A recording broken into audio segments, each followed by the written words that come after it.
오늘 우리에게 주시는 하나님의 말씀은 요나서 4장 9절에서 11절까지 말씀입니다. 요나서 4장 9절에서 11절 말씀. 하나님이 요나에게 이르시되 내가 이 박농쿨로 말미암아 성내는 것이 어찌 옳으냐 하시니 그가 대답하되 내가 성내어 죽기까지 할지라도 옳으니이다 하니라. 여호와께서 이르시되 내가 수고도 아니하였고 재배도 아니하였고 하룻밤에 났다가 하룻밤에 말라버린 이 박농쿨을 아꼈거든. 하물며 이 큰 성읍 니느웨에는 좌우를 분별하지 못하는 자가 12만 명이요 가축도 많이 있다니 내가 어찌 아끼지 아니하겠느냐 하시니라.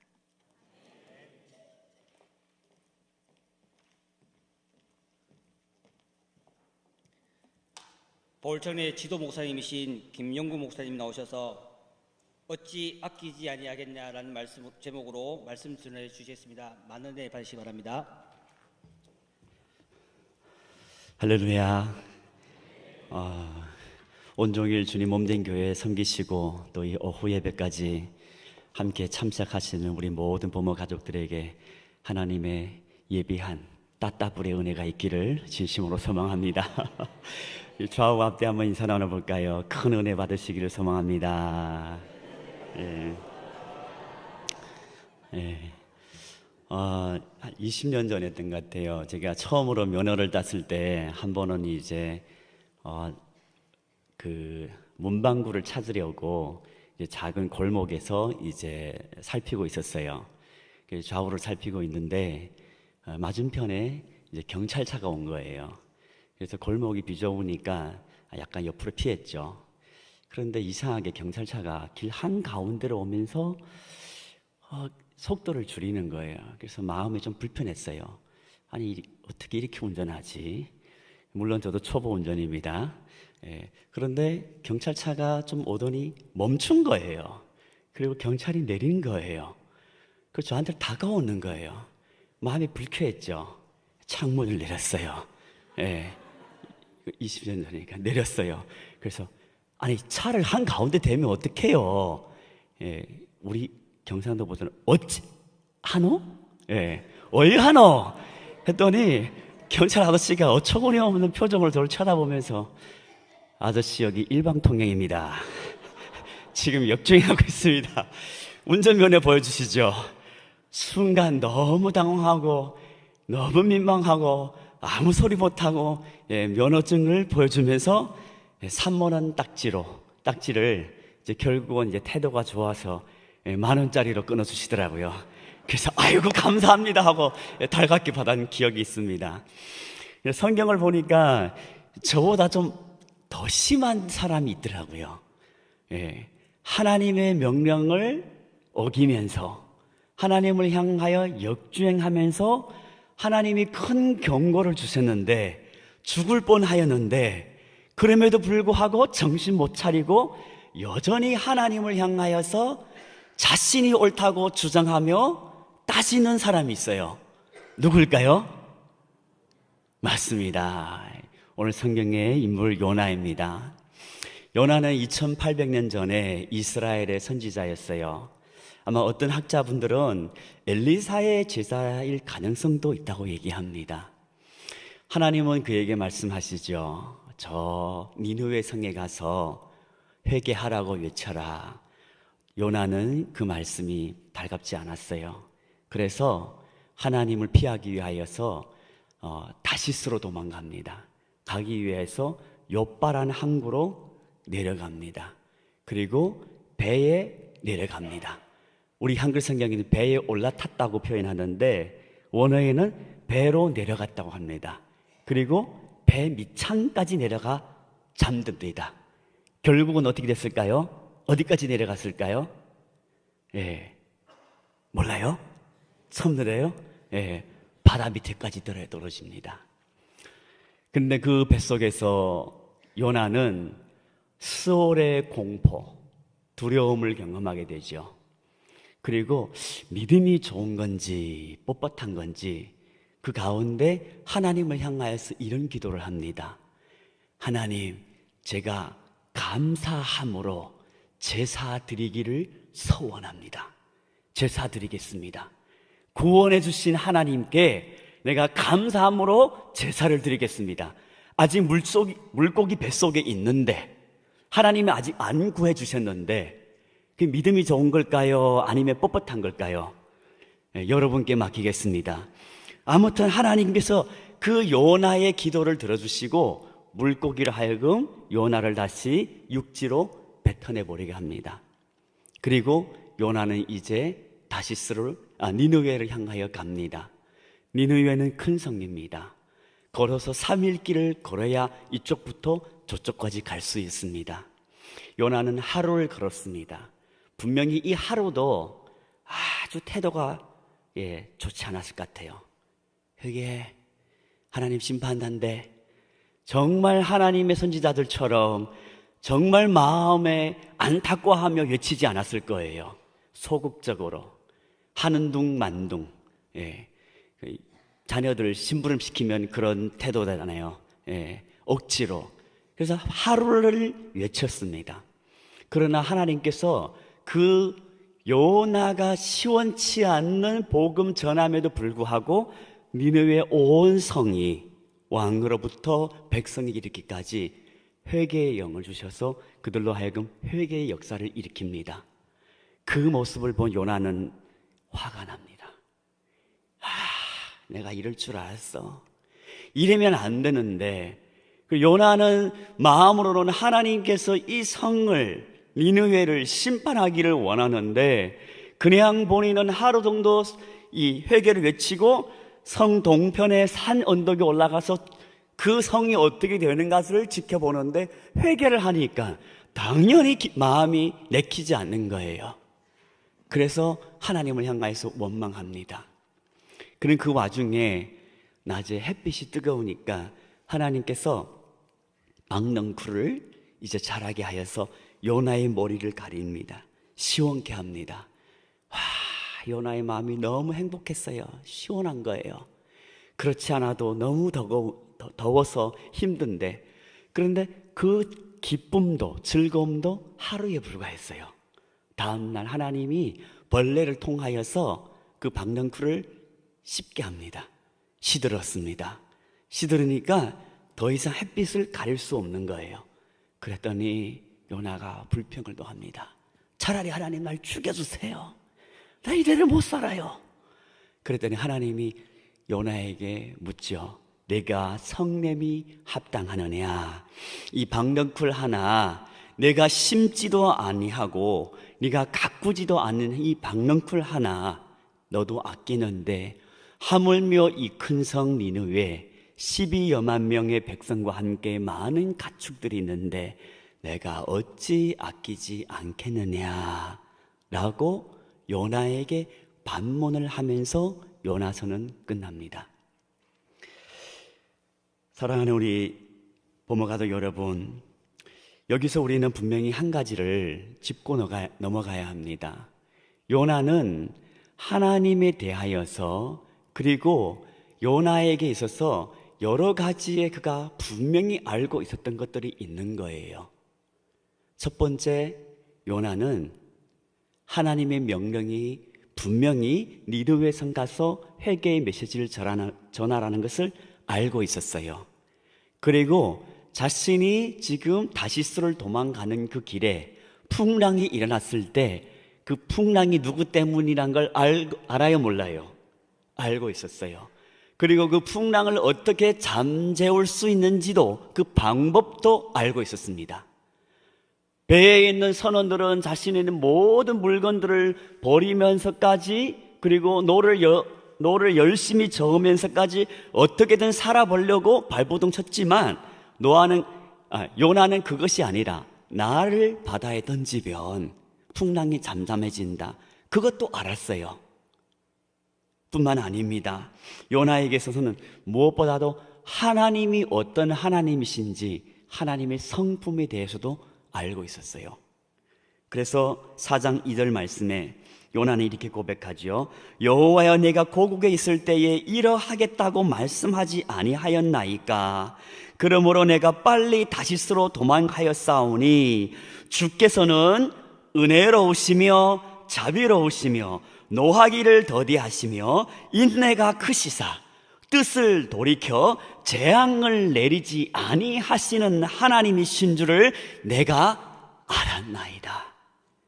주께서는 은혜로우시며 자비로우시며 노하기를 더디하시며 인내가 크시사 뜻을 돌이켜 재앙을 내리지 아니하시는 하나님이신 것을 요나가 어떻게 해요? 알았다는 거예요. 그는 분명히 알았습니다. 하나님의 명령이 무엇인지도 알고 그 풍랑의 원인이 무엇인지도 알고 하나님의 성품이 어떠한 것인지도 알았습니다. 그리고 그뿐만 아니라 그 또한 분명히 알고 있는 것은 그 당시의 국제적인 정세 알고 있었어요. 니느웨는 아수르의 수도입니다. 그 당시 아수르는 이제 이스라엘을 공격하려고 호시탐탐하게 지켜 노리고 있을 때였습니다. 때문에 이런 애국심에 의해서라도 요나는 결코 니느웨가 회개하고 돌아오기를 원치 않고 차라리 멸망하기를 원했던 거죠.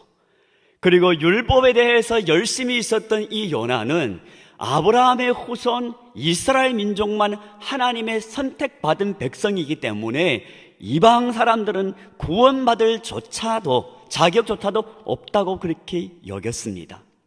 그들은 죄인입니다. 이방인입니다. 그들은 우리의 적입니다. 이 모든 것을 종합하여 보았을 때 하나님의 뜻도 알고 있지만 하나님의 마음도 알고 있지만 그러나 요나가 알고 있는 지식과 그가 보고 있는 이 모든 것 그리고 앞으로 다가올 모든 재난과 두려움에 대하여 이 두 가지를 요나가 재보았을 때에 자신의 마음에 더 합한 것을 그는 택하였던 것이죠. 요나의 문제는 거기에 있는 것입니다. 하나님의 뜻을 알고 있지만 자신의 뜻이, 자신의 소견이 더 앞섰던 것이죠. 하나님께서는 구원하기를 원하시고 재앙을 안 내리신 것을 분명히 알고 있음에도 불구하고 그는 재앙을 원하였고 그는 그 땅에 가는 것조차도 싫어했던 것이죠. 하나님의 마음은 품지 못한 것이죠. 알고는 있었지만 그 마음은 품지는 않았습니다. 그리고 그 마음이 내 마음으로 삼고자 하지 않았던 것이죠. 요나와 하나님 사이에는 옳고 그름의 문제입니다. 하나님은 절대적으로 옳았습니다. 요나는 틀렸습니다. 그리고 이것을 다른 표현을 한다면 하나님 중심으로 요나가 순종해야 할 것인지 아니면 자기 중심적으로 고집을 계속해서 피워가야 할지 이 두 사이에서 요나는 선택해야 합니다. 우리의 삶에도 어쩌면 이와 같은 경우가 많지 않나요? 때로는 옳고 그름의 문제입니다. 그러나 어느 정도 신앙생활을 하면 우리는 옳고 그름의 문제에 대해서 거의 다 알 수 있습니다. 그러나 그럼에도 불구하고 때로는 하나님의 뜻임에도 불구하고 그리고 때로는 옳고 그름의 문제가 아니라 그 외의 문제들 어쩌면 보편적인 문제들에 있어서 선택에 있어서 하나님의 마음이 있는 곳보다 내 마음에 있는 곳으로 우리는 더 쉽게 발걸음을 옮기신다는 것이죠. 우리는 신앙생활을 하면서 하나님의 뜻을 어길 때에 우리에게 다가오는 어려움과 고통을 우리는 경험한 경험이 있을 겁니다. 그리고 그것은 결코 우리에게는 행복하지 않고 달갑지 않다는 것을 우리 또한 몸으로도 잘 알고 있습니다. 하지만 하나님의 뜻은 분명하지 않을 때에 그리고 어쩌면 이것도 윤리적으로 문제가 되지 않고 그리고 내 생각과 내 판단에 의했을 때 이것이 오히려 더 좋을 수도 있다는 그런 생각이 되었을 때 그러나 이 생각과 이 판단으로 선택하면 어쩌면 내가 조금 더 힘들 수 있고 그러나 이것을 선택하면 남들이 좀 더 편할 수 있고 내가 좀 더 어려워질 수 있을 때 우리는 종종 하나님의 마음이 느낌에도 불구하고 성령의 감동이 있음에도 불구하고 어차피 다 죄 지은 것은 아니니 내 마음대로 선택하고 그리고 결정할 때가 많다는 것이죠. 그래서 내가 원하는 것, 내가 좋아하는 것, 내가 익숙한 것, 내가 납득이 되는 것, 그리고 내가 인정하는 것, 그리고 내가 더 좋게 여기는 것, 그것을 고집하고 포기하지 못할 때가 많다는 것이죠. 가족도 내 맘대로 하고 싶은 마음이 있죠. 우리가 가족을 사랑한 나머지 때로는 자녀들이, 손주들 내 마음대로 양육하고 싶고 그들이 나의 계획대로 성장하기를 원하는 것이죠. 엊그제 송태경 목사님 이제 저녁 집회 때에 여러분 그 예화 저는 빵 터졌어요. 사모님이 기도 응답이 무엇인가 나중에 듣고 봤더니 30년 동안 목사님의 그 고집을 내놓도록 기도했는데 하나님께서 사모님에게 들려준 음성이 같은 그 음성, 나도 그냥 쓰는데 네가 왜 자꾸만 고치려고 하느냐. 간절히 소망하오기는 저희 아내가 30년 후에 이 음성 안 듣기를 소망합니다. 하나님의 마음은 우리의 생각과 다릅니다. 우리는 옳다고 생각합니다. 그리고 때로는 그것은 선한 동기에 출발할 수 있습니다. 내 가족을 사랑하기 때문에, 내 자녀를 사랑하기 때문에 이렇게 내 안에 내 남편이 변화되면 더 좋을 것만 같아서 그래서 우리는 계속해서 그 방향으로 이끌어 가고자 합니다.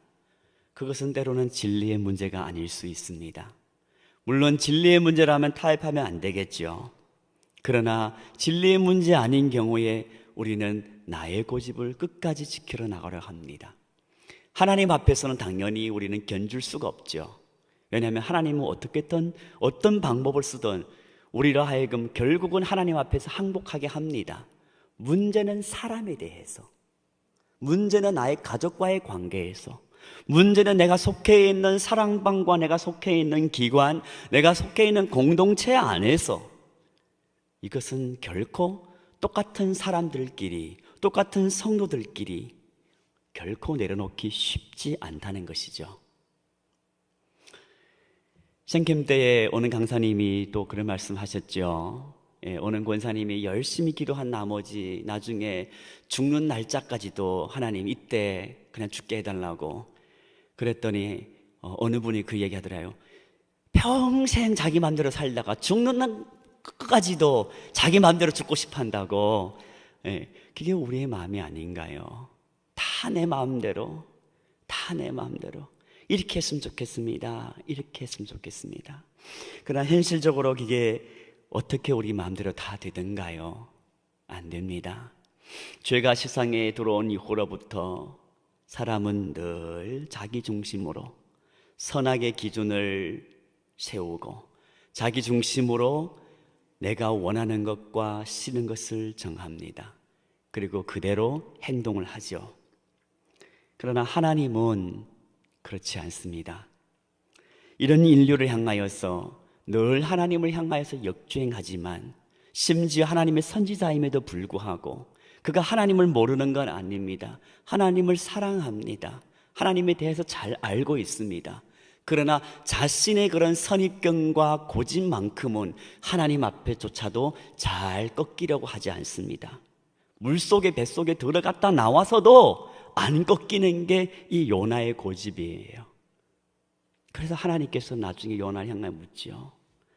너는 박능풀 하나도 아끼는데 저 12만여 명의 백성들과 수많은 가축들을 내가 어찌 아끼지 않겠는가? 하나님은 강제적으로 굽히지 않습니다. 하나님은 대조를 통하여서 요나의 마음을 설득하는 거죠. 과연 너의 지금 이 고집이 합당하느냐? 하나님은 늘 니느웨 백성들만 돌아오는 것을 원할 뿐더러 하나님은 더욱 요나가 하나님의 마음 품기를 소망했던 것이죠. 하나님은 아직 하나님을 알지 못한, 좌우를 분별하지 못한 세상 백성들이 하나님 앞에 돌아오기를 원합니다. 그러나 하나님 또한 더욱 이미 하나님을 잘 알고 있는 하나님의 백성들이 하나님의 마음을 품기를 간절히 소망합니다.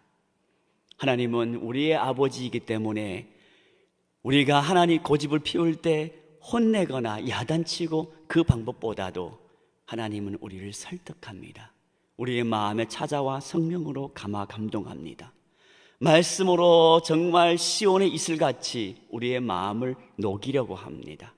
그래서 우리의 마음이 자연스럽게 녹아들어서 하나님께 자원하는 마음으로 돌아오기를 원하시는 것이죠. 그것이 하나님 아버지의 마음입니다. 어느 시골 마을에 한 딸 아이가 있었어요. 시골에 사는 것이 너무너무 지긋해서 성인이 되자마자 이 아이는 이제 도시로 향해 도망갔어요. 가출한 거죠. 네. 그리고 도시를 나갔더니 혼자 살 힘이 없는 거예요. 그래서 자존심은 또 있어서, 고집도 있어서 집으로 돌아가지는 않았어요. 그러나 그렇게 본인이 생각과 달리 도시의 생활은 유혹도 많고 생각과 달리 도시 생활은 허락하지 않을 뿐더러 유혹도 많아 그는 얼마 지나지 않아 생계를 위하여, 생존을 위하여 결국은 타락의 길로 그는 빠져들게 되었어요. 술, 담배뿐더러 마약과 함께 온갖 죄악을 저질리면서 그는 살았어요. 어느 순간 어쩌면 누가복음에 등장한 그 탕자와 같이 그 마음에 다가오는 밀려오는 하나의 감동이랄까요? 이대로 내가 살다가 죽을 수도 있겠구나. 내가 이대로 사는 것이 과연 옳을 것인가? 집은 돌아가고 싶지만 이미 집은 나온 지는 수년이 지나서 집에 돌아갈 자신조차도 없는 거예요. 부모님이 나를 받아주실지. 그래서 그냥 편지를 하나 썼어요. 혹여나해서 자신의 지금까지의 상황을 이제 편지를 적고, 그리고 혹여 부모님이 자신을 받아주신다면 집 앞에 나무에다가 노란 손수건을 걸어달라고 그렇게 부탁했어요. 그리고 시간이 지난 후에 그는 버스를 타고 고향으로 갔어요.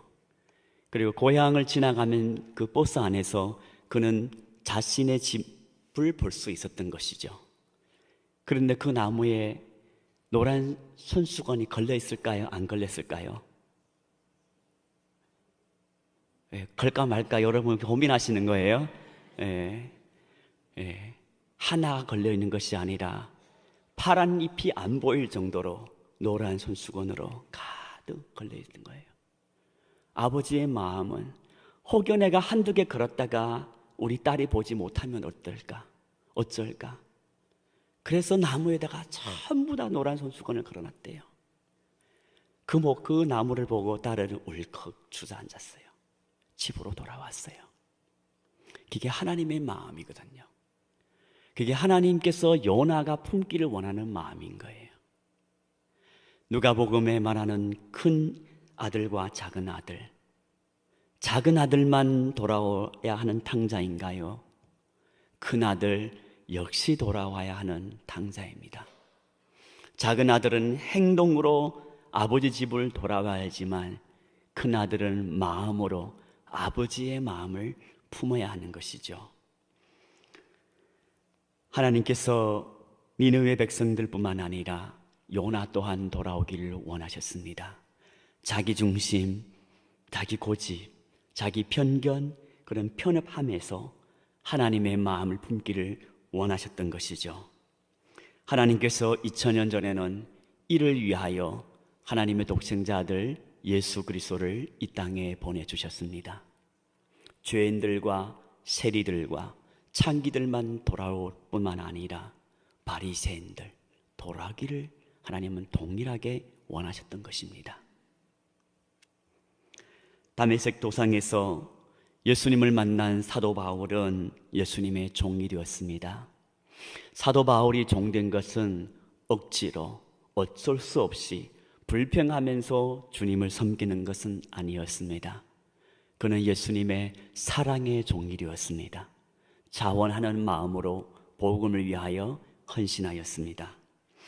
사도 바울은 자신을 찾아온 예수님의 그 사랑이 너무너무 커서, 너무너무 그 사랑이 고마워서, 자신이 어떤 존재였던 것을 그는 누구보다 잘 알고 있었기에 자기 의에 넘쳐서 예수님의 제자들과 예수님을 핍박하면서 유대교를 위해서 열심히 했던 그 모습, 그러나 그 와중에 예수님이 찾아왔기에 누구보다도 예수님의 사랑을 그는 깨닫고, 그리고 그 사랑을 깨달을 뿐더러 또한 그 사랑을 품고 그는 유대인이나 헬라인이나 자유인이나 종이나 누구를 막론하고 그는 빚진 자의 심정으로 그들에게 복음을 전했던 것이죠. 저는 오늘 이 말씀을 듣는 저와 여러분 동일하게 빚진 자의 심정으로 하나님의 마음을 품고 내 고집을 내려놓고 나의 편견과 편협함을 내려놓고, 특별히 우리의 가정에서든 우리가 속해 있는 모든 공동체 속에서 나보다 하나님을 먼저 앞세우는 저와 여러분 되기를 예수님의 이름으로 간절히 축원을 드립니다. 이제 올해 여름 시작하면서 우리 교회에서 선교팀을 많이 6팀을 발송하게 되었습니다. 첫 팀은 다녀왔습니다. 여러분의 기도와 또한 후원 속에 정말 은혜 가운데 안전하게 잘 다녀왔습니다. 이어서 5팀이 또한 연이어서 출발할 텐데요, 계속해서 여러분 기도해 주시기를 부탁드리겠습니다. 귀한 헌신을 하신 분들입니다. 자신의 시간을 내어 물질을 헌신하며 또한 모든 에너지를 투자하면서 하나님 앞에 쓰임받고 헌신하는 것이기 때문에 너무너무 귀한 헌신입니다. 가는 것 그 자체가 헌신이고 하나님 앞에 쓰임받는 것입니다. 그러나 우리가 단기 선교를 특별히 가시는 분들 한 가지를 꼭 기억했으면 좋겠습니다. 우리가 하나님 앞에 쓰임받을 때에 이왕 쓰임받는 것, 물론 이건 이제 오후 예배 끝나고 선교 우리 그 훈련할 때의 내용과 좀 겹칠 수도 있습니다. 우리가 가끔씩도 이렇게 선교를 나가면 이런 경우가 있어요. 우리가 사역에 너무 집중한 나머지 선교의 대상자들, 현지인들에게는 무척 친절을 베풀고 격렬한 마음을 갖는데, 함께 동역한 동역자들에 대해서는 없지 않아 불평불만을 가질 수 있다는 거예요. 나는 이만큼 헌신하는데 왜 쟤는 저거밖에 안 하지? 그럴 수 있다는 겁니다.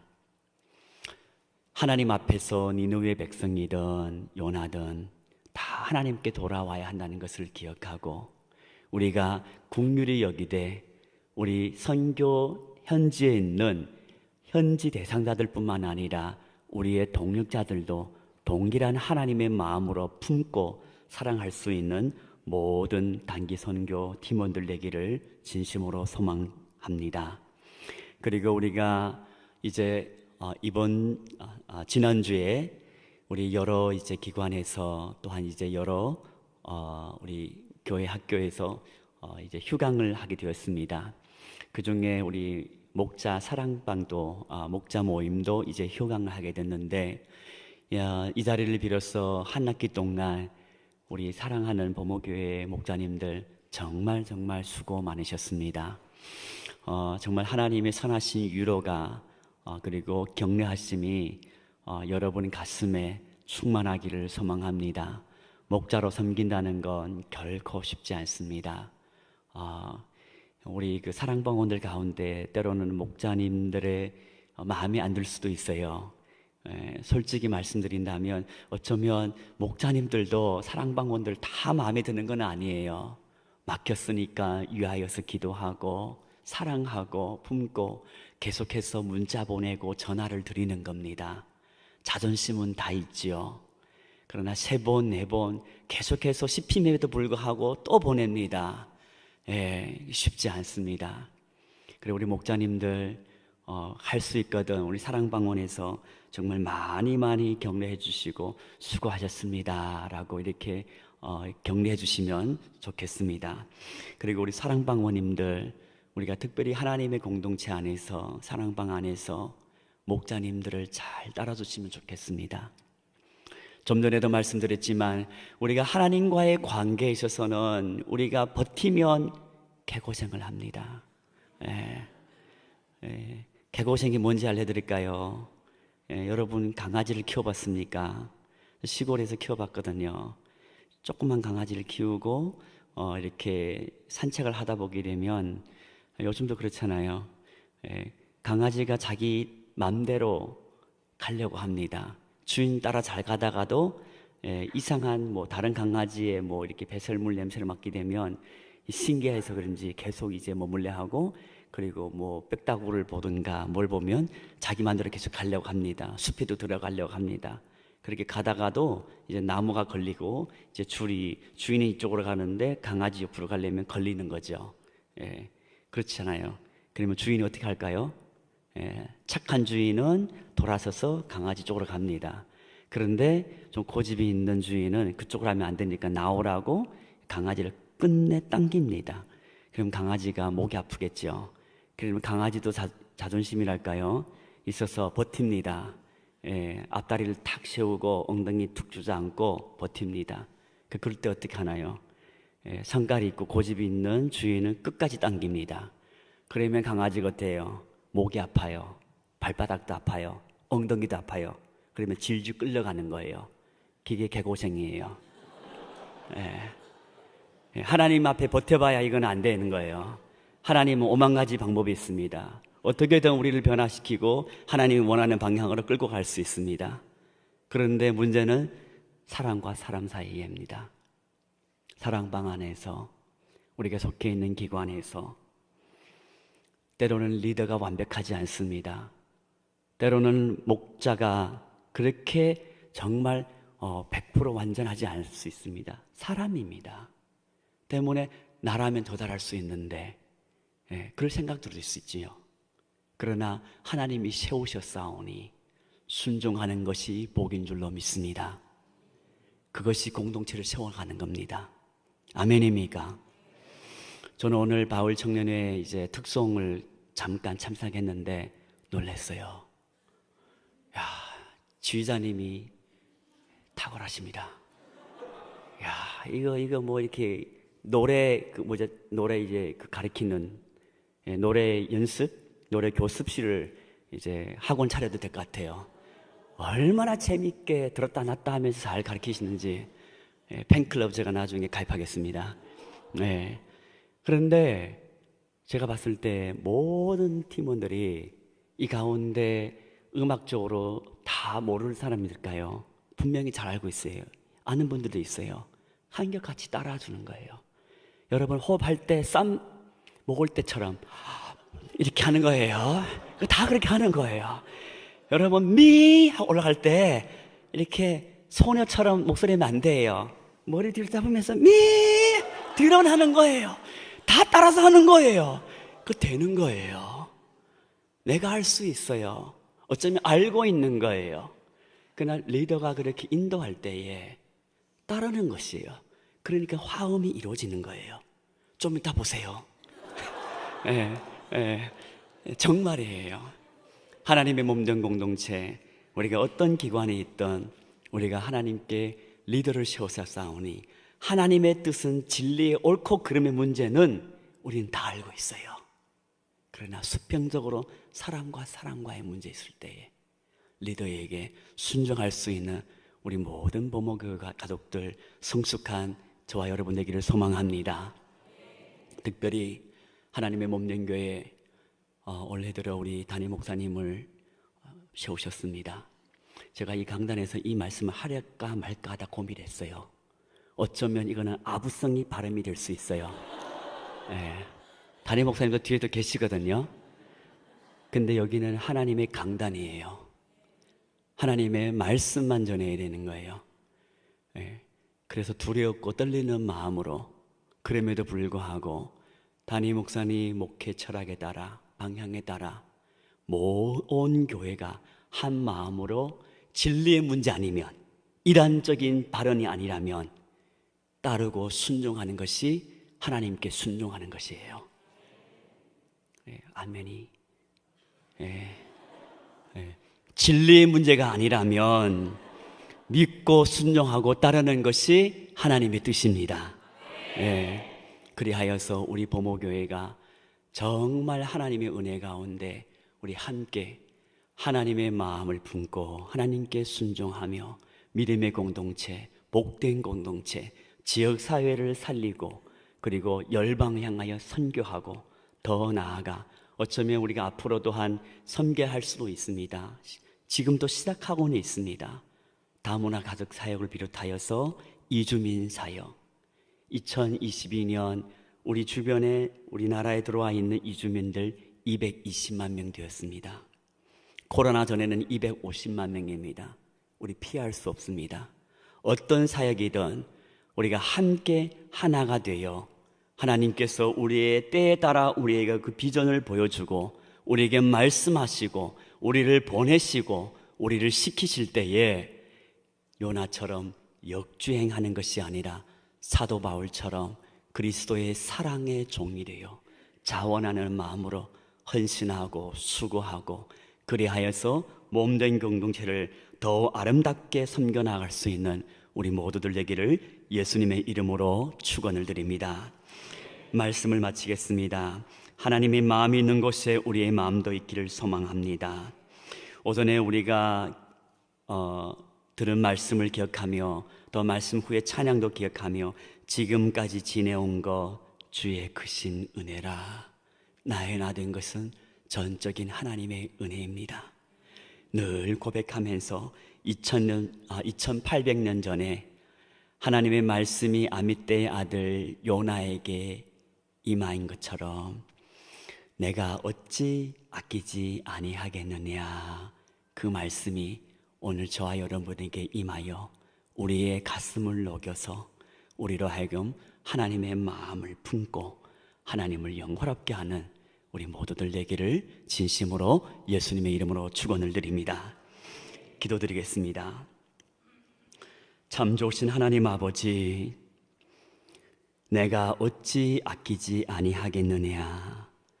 12여만 명의 영혼과 수많은 가축들, 하나님의 마음을 품고 하나님의 마음이 있는 곳에 하나님 우리 자신의 것을 내려놓고 기꺼이 순종하며 헌신하고 따라갈 수 있도록 하나님 우리를 인도하여 주시옵소서. 나의 모든 것이 된 것은 하나님의 은혜임을 다시 한번 고백합니다. 과거에도 하나님의 은혜예요. 지금도 하나님의 은혜예요.